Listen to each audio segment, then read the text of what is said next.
Welcome to the Greg's Review Show today. We're going to get into a very mysterious video.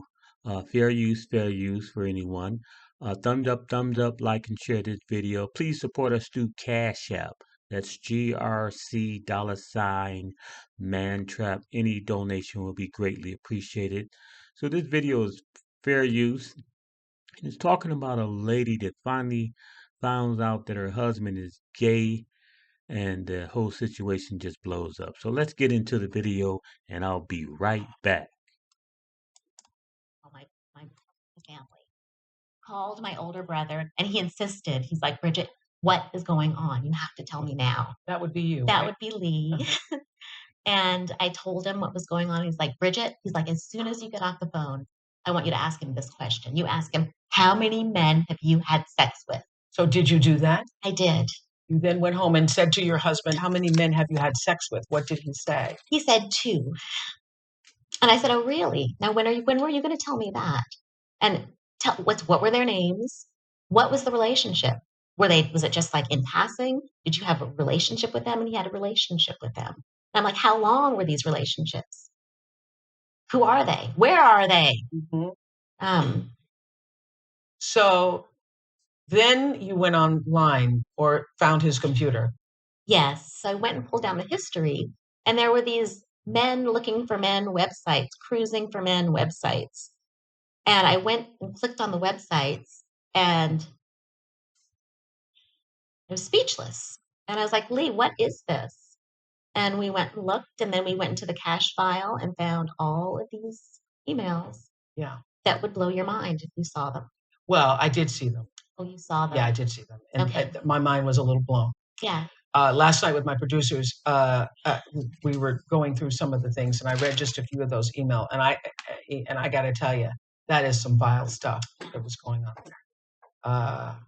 To the point where I said to the producer, I do not want it in my brain. I do not want this in my brain. So I can't imagine that you, as his wife, and having carried the burden and shame and responsibility of giving the disease to him, suddenly recognizing that not only was he lying to me, but that there are ongoing relationships that he apparently was having. Yeah, it was amazing. So can you just describe, obviously we can't say what was in the emails, but the emails were him writing to other men that he'd been with, describing sexual acts that they had. Looking for men to have sex. Yeah. Looking for other men with HIV who were married to have sex with. Mhm. Looking for men who would be the bottom guy. Mhm. Making arrangements to see these men, and then talking about the end results. And So I know how I felt just reading. What did you do? you know, I was numb, I was stunned, and it just like blew my mind because nothing fit. It didn't fit. Mhm. And so I was just numb. And by that point, Lee and my brother Jason and my parents. When did you confront him with the emails? Um, it took probably about a month and a half for me to, Really? yes. Really? And he had made me angry, and it was the last straw. How were you able to sit on those the emails that he'd written, soliciting men and talking about the kind of sex they were having and who had had it? And I was just like barely even able to digest it. so you were able to stay in the house with him and still carry on a conversation? No, because by that point, the relationship had broken down so much. Okay, I want to get to the moment where you confront him with the emails, because now you have the evidence. Okay, well, I had come home and he was uh, laying down, and I had asked him a question, and I said, "So what are you going to do? You know, how are we going to deal with all of this?" And he called me a really ugly word, and I lost my mind. The C word, right? Yes, Yeah. the C word. And I lost my mind. And I said, You "Listen, know we hate the C word. I lost my mind." Please. Yeah. And he told me that he was the one that afforded me the lifestyle that I had, Mhm. and that I was at C. Mhm. And Okay. my head started spinning, and I said, "Listen, I know all about you." And I started talking about some of the things that were in the emails. And he sat up. And I said, "You had better do right. You had better do right." And I said, "You need to be gone by the end of the week." And it was like a Wednesday. So you need to be out of here by the end of the week. Wow, that's crazy. You're gonna look at another video real fast that talks about What the hell? Life's hard enough. With Trump, harder. He gave tax breaks To billionaires. Hi, it's Helena. Welcome to my channel, or welcome back to my channel. Let me tell you a bit of stories. Like, I think the whole Bishop Long situation was coming out, and I used to go to New Birth Missionary Church in Lithonia, Georgia, and all the allegations were coming out that he was messing around with young men. And so he would just go on like, how did you not know that he was deceptive? And because in the beginning we were very clear that we both wanted a monogamous relationship, that we were both straight and all of that. So it was very clear what our preference was, what we wanted to do in our lifestyle, for our lifestyle. So he was like, he was so deceptive, and how could you not know that he wore these tight muscle shirts and all that? He would just go in on Bishop Long, and I was one of the faithful people that I just never believed it until dang it, until he passed away. So, but he would just be so angry about it. So I'm like, when I look back, I'm like, most guys don't really care what you choose as long as they ain't affecting them. It ain't directly affecting them. They don't care. But him be so homophobic about it, like it really directly impacted his life, that was a problem. Second, he was very hypersexual. He wanted to have sex all the time, anywhere. Now, I know it's great to have an active sex life. You're in, a serious committed relationship. Preferably, of course, you're married, but I've never been married, so I can't talk on that. So you're gonna have to judge me. But everywhere, bathroom, fitting room, movies, car, beach, swimming pool. I mean, everywhere. And I was like, dang, I could, he was insatiable. It's like, it was never enough, but I just thought he was just so attracted to me. Like, okay, but when I look back at it, like, it was just always so much, almost too much, if that makes sense. But he was very hypersexual, and everything was about sex. Everything made him think about sex. Which brings me to anal sex was another issue. I'm not into that, but he would always try to push it. I know every week, at least once a week, he was gonna ask me, and I tried it a couple times, and I was like, "This just ain't me. I can't do it. It's But he was saying, "Come on, just let me try one more time. Just let me try one more time. It's not gonna hurt. It's not gonna hurt. You're gonna like it. You're gonna like it." But he was always pushing for it. And when a man realizes his partner isn't into that, and he's still pushing for it, now I see that's a sign. Not to say that somebody's DL just because they prefer that or want to try that or want to do that. But when I'm saying that's not what I want to do, you can do anything, everything, but that's not something that I prefer or want to do, and you still pushing for it, it could be a sign. Okay. He was always falling out with his fraternity brothers. He was a Kappa.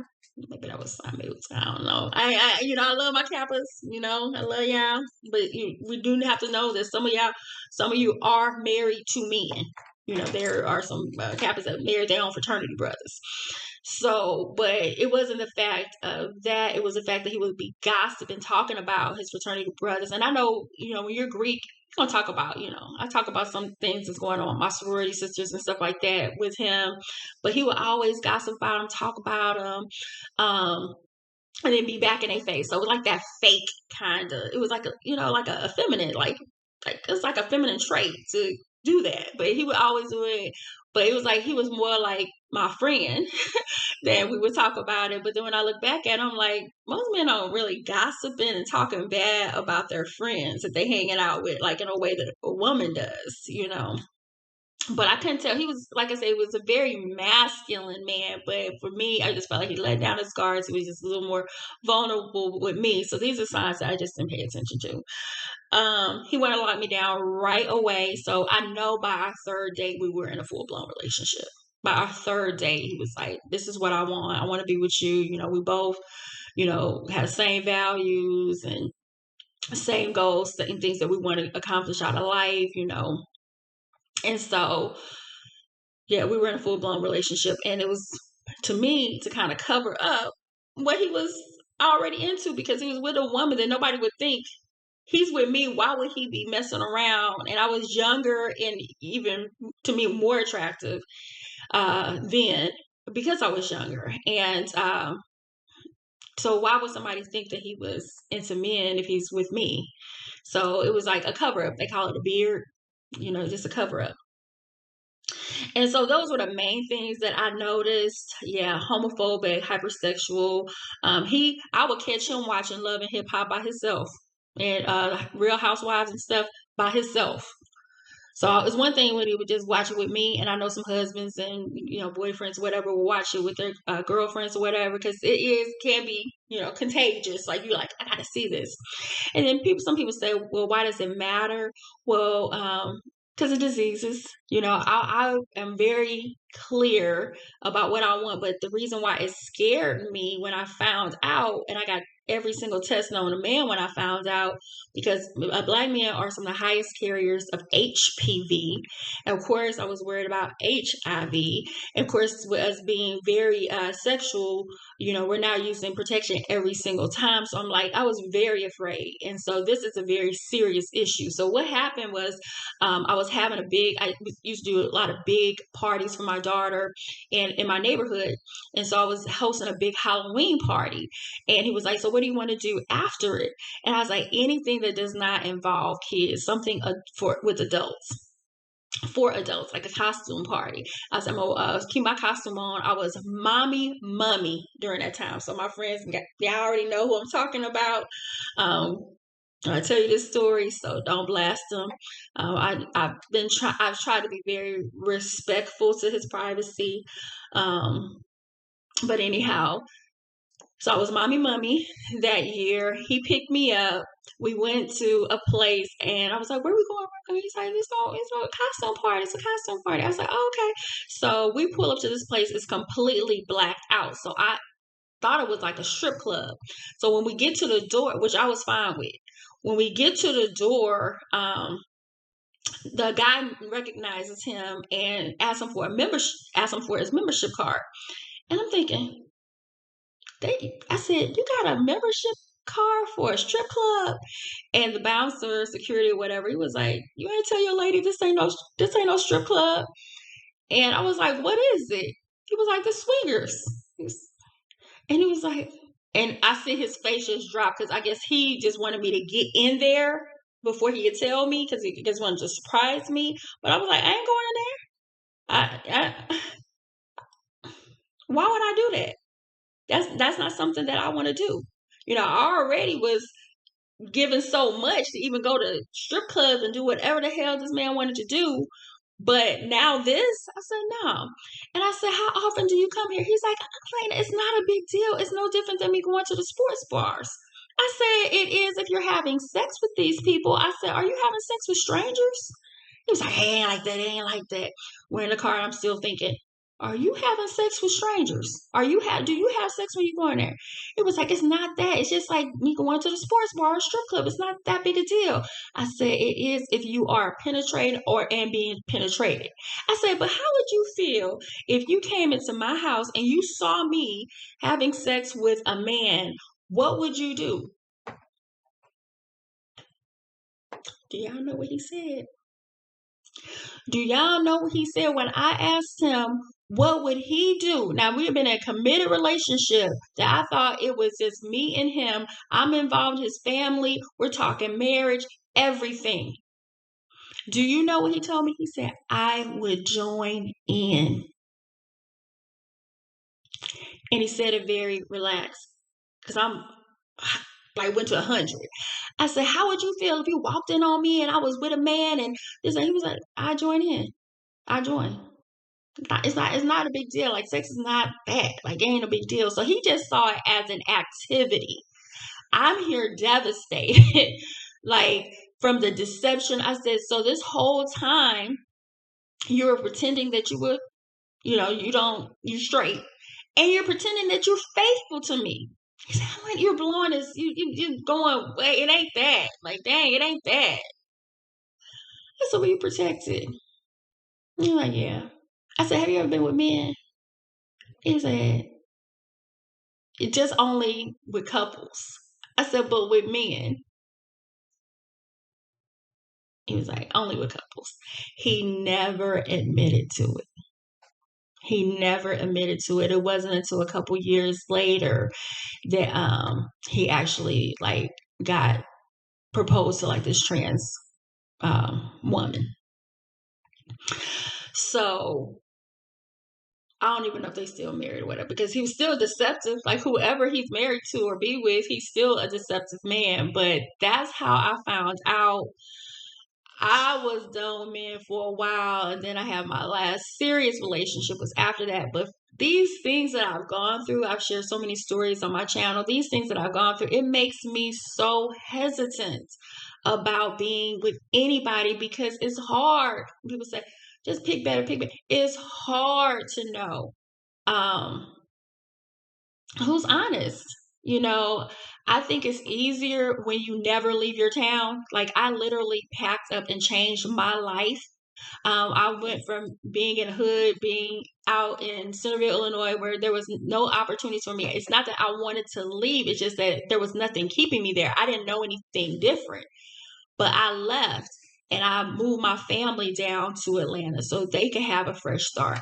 There's not one guy that I ever dated and I was in a relationship with in Illinois that ever left Illinois. They may have moved to St. Louis, which is like 15, 20 minutes away from Centerville.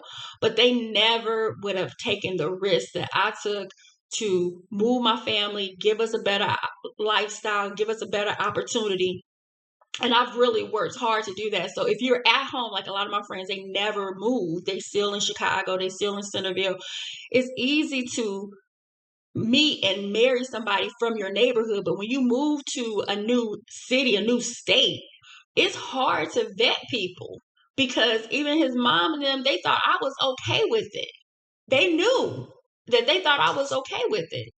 So it's harder when you're starting over, when you're, trying to be a little trailblazer in your family and trying to do opportunities. Because, yeah, if I were even to move back to Centerville today, I would be in a relationship and I would probably know their entire family because it's such a small town. But it's harder when you're going out to, you're moving, you're trying different things and you're, trying to, grow your life. We're gonna end it here, YouTubers. As you can see, uh, it's crazy out here in the dating game for the ladies, and you got to be extra careful out here. You got a lot of these brothers out here on the down low.